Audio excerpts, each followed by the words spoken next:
Hello guys, അപ്പോൾ ഞാനിപ്പോൾ പോകുന്നത് ചെമ്മണ്ണ് ശ്രീ അന്നപൂർണേശ്വരി ക്ഷേത്രത്തിലേക്കാണ്. ശ്രീ അന്നപൂർണേശ്വരി ഭദ്രകാളി ക്ഷേത്രം. അപ്പം അവിടുത്തെ 9-ാം ദിവസമായി ഇന്ന്, ഉത്സവത്തിൻ്റെ 9-ാം ദിവസമാണ്, പൊങ്കാല മഹോത്സവമാണ് ഇന്ന്. അപ്പം കുറച്ച് പൂജയ്ക്ക് ഒരുക്കാനുള്ള സാധനങ്ങൾ മേടിച്ചുകൊണ്ട് എൻ്റെ അമ്മ ഇന്ന് പൊങ്കാല ഇടുന്നുണ്ട്. അപ്പം അമ്മയ്ക്ക് വേണ്ടിയിട്ട് കുറച്ച് പൂജയ്ക്കുള്ള കുറച്ച് സാധനങ്ങളൊക്കെ വാങ്ങി, കുറച്ച് പഴങ്ങളൊക്കെ മേടിച്ചിട്ട് തിരിച്ച് ഏലപ്പാറയിൽ നിന്ന് ചെമ്മണ്ണിലേക്ക് പോകുന്ന വഴിയാണിത്. ഈ വഴിയിൽ എന്താ പറയുക, സെമിനി വാലി എസ്റ്റേറ്റിൻ്റെ വഴിയാണ്. സെമിനി വാലി എസ്റ്റേറ്റാണ് ഇത് തൊട്ട് താഴെ കാണുന്ന ഇത്. ഇപ്പോൾ ഒന്നും കാണാൻ പറ്റത്തില്ല, മൊത്തം മഞ്ഞിറങ്ങി മഞ്ഞ് മൂടി കിടക്കുകയാണ് ഇവിടെ.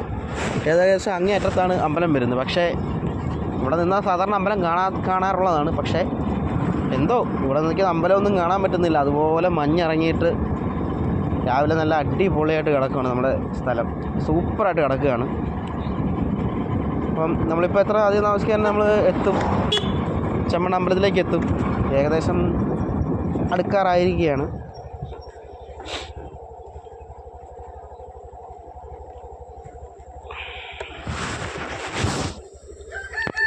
ഇത് കണ്ടോ, ഇതാണ് ഈ സ്ഥലത്തിൻ്റെ പ്രത്യേകത. മൊത്തം മഞ്ഞ് കൊണ്ട് ഇങ്ങനെ മൂടി കിടക്കുകയാണ് ഈ റോഡ്, ഈ സ്ഥലവും. ഇതൊക്കെ തേയിലത്തോട്ടങ്ങളുടെ ഭാഗമായിട്ട് വരുന്നത്. തേയിലത്തോട്ടമാണ് താഴോട്ട് മൊത്തം തേയിലത്തോട്ടമാണ്. ഈ റോഡിലാണ് നമ്മളിപ്പോൾ പൊയ്ക്കൊണ്ടിരിക്കുന്നത്.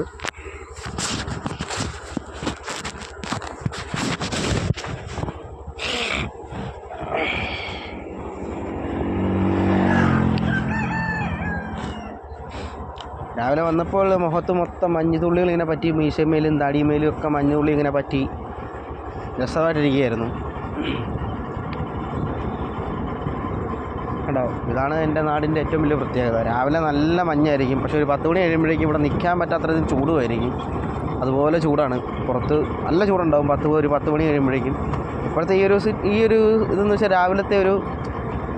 രാവിലെ എപ്പോഴും ഇങ്ങനെ തന്നെയാണ് ഇവിടെ എല്ലാ ദിവസങ്ങളും. ഇപ്പോൾ വേനൽക്കാലമാണെങ്കിലും മഴക്കാലമാണെങ്കിലും മഞ്ഞുകാലമാണെങ്കിലും രാവിലത്തെ ഒരു സീൻ ഇങ്ങനെയൊക്കെ തന്നെയാണ്.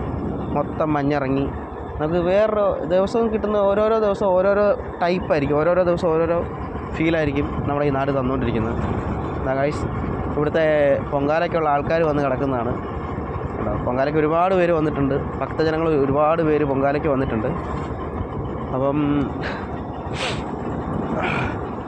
എല്ലാം അവിടെ വന്നവരുടെ വണ്ടികളാണ് ഈ കിടക്കുന്നത് മുഴുവൻ. അമ്പലത്തിൽ പൊങ്കാല അർപ്പിക്കാനായിട്ട് വന്നവരുടെ വണ്ടികളാണ് ഈ സൈഡുകളിലും അവിടെ ഇവിടെ എല്ലാം കിടക്കുന്നത്.